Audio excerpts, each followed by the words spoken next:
Welcome to our hematology series.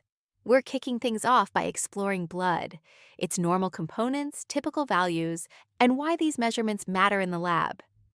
When we collect a blood sample from a patient, we gain valuable insights into a patient's health by analyzing the various components found inside the sample. This unit will explore the composition of blood, examining its key elements and their essential functions in the body. We have this sample from a patient. If we allow it to settle over time, the heavier components of the blood will naturally sink to the bottom of the container, while the lighter components will rise to the top. The middle portion will contain elements of medium weight. The top portion, which is the lightest and clear to slightly yellow in color, contains many dissolved elements. This is known as plasma. The middle weight layer has a light tan color and is called the buffy coat.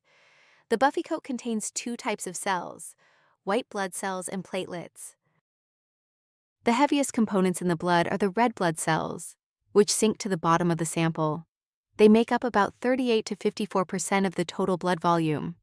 Each layer, plasma, buffy coat, and red blood cells, plays a crucial role in carrying oxygen, fighting infections, and maintaining balance in the body.